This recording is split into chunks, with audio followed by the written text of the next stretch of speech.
Good morning and have a very nice day today to all the people who are viewing this video. आज मैं आप सबके सामने एक ऐसा इशू रखने जा रहा हूँ जो कि बहुत ही संवेदनशील मुद्दा है और इसके बारे में चर्चा बहुत हुई है लेकिन काम उतना नहीं हो पाया है अभी तक। तो मैं इस मुद्दे के बारे में चर्चा करना चाह रहा हूँ।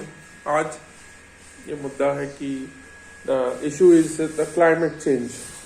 Climate change has been a very big and very threatening issue currently all around the world. पूरे वर्ल्ड में climate change एक बहुत बड़ा मुद्दा उभर के सामने आ रहा है। इस तरह से अंटार्कटिक और आर्कटिक ओशंस पिघल रहे हैं due to global warming. There is a lot to do, but very little has been done. Yeah, some people will say we have done a lot, but to their level it is a lot. But if you see about the world, it's not a lot. Everyone has to do their part to save the climate. But the thing is, in poor countries or in developing countries, people all they can do is they can earn a bread. To save the climate is a too big a thing for them. तो आप अपनी रोजी रोटी कमा लें, रोजमर्रा के काम कर लें, वही एक बड़ी चीज होती है। आप क्लाइमेट के बारे में सोचें, ऐसा पुअर और डेवलपिंग कंट्रीज में नहीं होता नॉर्मल पीपल के साथ। हालांकि जो रिच क्लासेस हैं वो फिर भी सोच सकते हैं, but what I want to say to you is कि आपको क्लाइमेट के बारे में थोड़ा सोचना होगा। क्लाइमेट चेंजेस क्यों आ रहे हैं, आपके जो आसपास का एनवायरनमेंट है कितना क्लीन है, कितना हैप्पियर है, कितना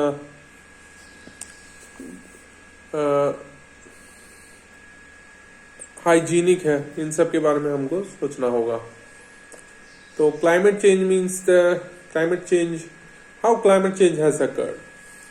You know, in the past 50 years, the uses of appliances, electrical appliances and electricity has increased drastically. तो ये जो इलेक्ट्रिसिटी है और इलेक्ट्रिकल अप्लायंसेज हैं उनका use specially ACs, fridge, refrigerators and ovens and chimneys, all these have increased the amount of consumption per capita of a person. Even in not very developed countries, the consumption per capita has increased. Consumption of energy per capita has increased. तो उसके लिए और वो जो हुआ, तो consumption per capita जो increase हुआ, तो हम क्या कर सकते हैं? वो इसलिए हुआ क्योंकि आदमी की ज़रूरतें जो थी पहले सीमित थी। The needs were very little in earlier days, but now the needs have increased to a great deal. The living standards have increased and the dependability of a person has increased on certain things. तो मैं आपको ये बताना चाहूँगा कि मैंने climate change पे काम कर चुका हूँ मैं, और अभी भी इस पर थोड़ा बहुत जितना मैं कर सकता हूँ उतना मैं करता हूँ। क्लाइमेट चेंज को कैटर करने के लिए, उसको फेस करने के लिए मैंने काफ़ी कुछ हद तक कोशिश की है, लेकिन वो अभी बिलो पार है। I will have to say that. And even the things that the world are doing is below par and is limited to certain people only, not to the normal people. तो हम क्या कर सकते हैं कि climate change को हम कैसे फेस करें और ग्लोबल वार्मिंग को कैसे रिड्यूस करें, उसके डिफरेंट तरीके होते हैं। अब जैसे एयर कंडीशनर हमने लगाया है, अपने घरों में एयर कंडीशनर लगाया, उससे कितने CFCs निकलते हैं, क्लोरोफ्लोरोकार्बन्स कितने निकलते हैं उससे, जो हार्मफुल गैसेस उससे निकलती है, जो ग्रीन हाउस इफेक्ट क्रिएट करती है, वो सारी गैसेस को हम उनका जो एक्सपल्शन है उसे रोकना होगा, गैसेस के एक्सपल्शन को हमें रोकना होगा। तो वो हम कैसे रोक सकते हैं? वो हम इसी तरह से रोक सकते हैं कि हमको इस तरह के न्यू अप्लायंसेस डिजाइन करने होंगे जो कि क्लाइमेट फ्रेंडली होंगे, जिनसे कम ग्रीन हाउस गैसेस का एक्सपल्शन होगा, और जिनसे जो कि हम देख सकते हैं कि जो मतलब क्लाइमेट फ्रेंडली हो और एनवायरनमेंट फ्रेंडली हो। ऐसे हमको अप्लायंसेस डेवलप करने होंगे। ई जो कि 5 स्टार रेटिंग होती है किसी भी एसी या रेफ्रिजरेटर के ऊपर, हम देखते हैं 5 स्टार रेटिंग होती है, तो वो 5 स्टार रेटिंग वाले हमको खरीदने होंगे, जो कि अप्लायंसेस हम खरीदते हैं। पर और ये मीट कंजम्पशन कितना CO2 जो है वो हम उसमें कितना CO2 कार्बन हम ले रहे हैं मीट से, और वो कार्बन एनवायरनमेंट में जा रहा है, और वो भी एक बहुत बड़ा इशू है। तो बहुत सारे ऐसे इशू हैं जिन पर हमको वर्क करना है, और जिन पर हम स्लोली बट स्टेडीली हम वर्क करेंगे, और एक ऐसी पोजीशन पे पहुंचेंगे जहां पर हमको लगेगा कि हाँ, हमने क्लाइमेट को कुछ हद तक बचा लिया है। अब ये ग्लोबल वार्मिंग क्या चीज़ है? ग्लोबल वार्मिंग का मतलब है जो warming of the environment, warming of the earth. अब अर्थ जो है वो तेजी से वार्म हो रही है, पहले उतना तेजी से वार्म नहीं हो रही थी। क्यों? इसका भी एक रीजन है। 1800 के अंदर जो वर्ल्ड की पॉपुलेशन थी वो थी 100 करोड़।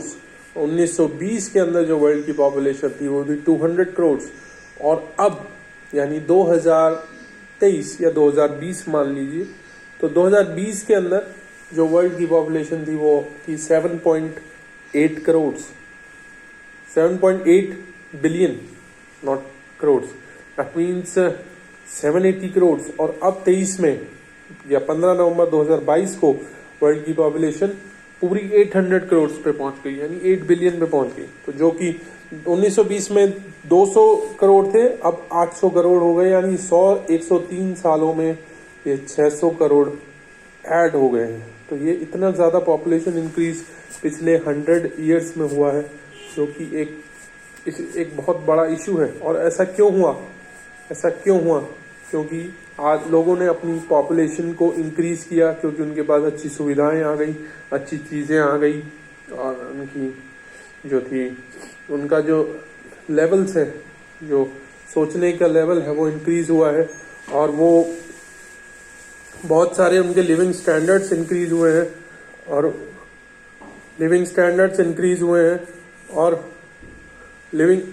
और वो इस तरह से सोचने लगे हैं कि कैसे हमको मतलब अपने वंश को बढ़ाएं, और किस तरह से हम आगे बढ़े इस दुनिया में। उनके पास अच्छे अच्छे घर हो गए हैं, उनके पास कार हो गई है, उनके पास अच्छे टूल्स हो गए हैं, तो वो खुश हैं। और अपना और बहुत सारे एरियाज में कोलोनाइजेशन बहुत सारे एरियाज में हुआ है। पहले ऐसे एरियाज थे जो पूरी तरह से जंगल थे, वो अब बदल के एक कॉलोनी बन चुके हैं। तो हम ये देखेंगे कि बहुत सारा अर्बनाइजेशन, कॉलोनाइजेशन हुआ है, उसके कारण जो है वो पॉपुलेशन बढ़ी। अब इस बढ़ी हुई पॉपुलेशन ने ज़्यादा कंजम्पशन ऑफ CO2, ज़्यादा कंजम्पशन ऑफ रिसोर्सेज किया है।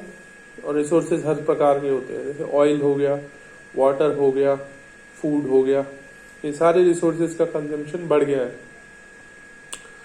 तो ये जब रिसोर्सेज का कंजम्पशन बढ़ गया है, तो उससे हम क्लाइमेट चेंज बहुत आसानी से हम समझ सकते हैं। क्लाइमेट चेंज हो चुका है उससे, क्योंकि क्लाइमेट चेंज में क्या है कि जो ज़्यादा कंजम्पशन हुआ, ज़्यादा CO2 एनवायरनमेंट में गई, और एनवायरनमेंट में ज़्यादा CO2 के जाने से उस एनवायरनमेंट जो है वो जो उसकी कूलिंग प्रोसेस है वो हैम्पर हुआ, और उसकी कूलिंग रिड्यूस हुई, और वो वार्म होता जा रहा है, और उसके जो टेम्परेचर है वो बढ़ता जा रहा है।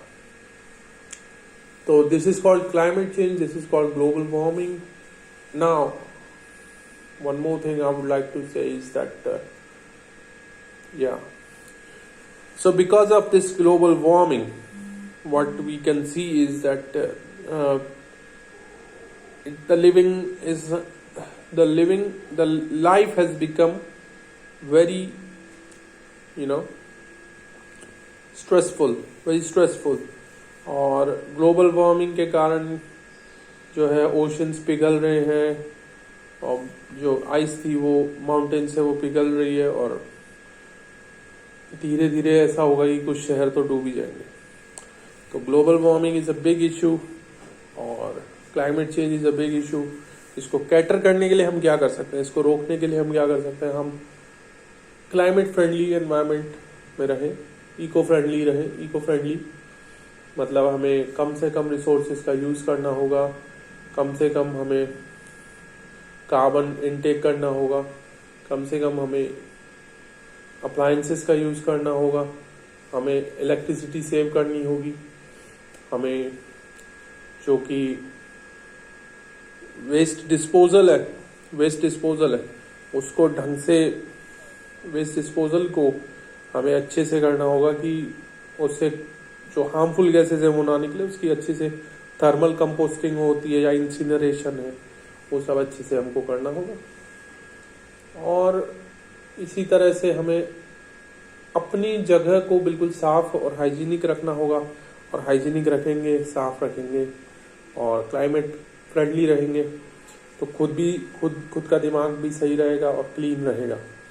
तो I request all of you to save the climate. अपने आसपास के एनवायरनमेंट को साफ रखें, अपने आप को हेल्दी बनाए रखें, और CO2 कार्बन कंजम्पशन को कम रखें. और इसी तरह से हम अपना योगदान देंगे क्लाइमेट को सेव करने में. प्लस ऐसे कोई ट्रस्ट हैं जो क्लाइमेट चेंज के लिए वर्क कर रहे हैं, उसमें अपना फंड का योगदान दें अगर आपके पास फंड अच्छा है तो. इसी तरह से हम क्लाइमेट को सेव कर सकते हैं. और जो ट्रैश रैक्स हैं जैसे कि डस्टबिन्स जो है वो हर थोड़ी दूरी पर डस्टबिन्स को लगाएं. और इसी तरह से अब स्वच्छता का अभियान तो चलाया था, पर अब स्वच्छता का पालन उतनी अच्छे से नहीं हो रहा है. लोग अपनी रोजमर्रा की जिंदगी में इतने व्यस्त हो गए हैं कि स्वच्छता का वो ध्यान नहीं दे रहे हैं. तो स्वच्छता को हमें फर्स्ट प्रायोरिटी पे रखना होगा और हमें स्वच्छ भारत का निर्माण करना होगा. इसी के साथ I am signing off. I will be there with you in the next video. Thank you.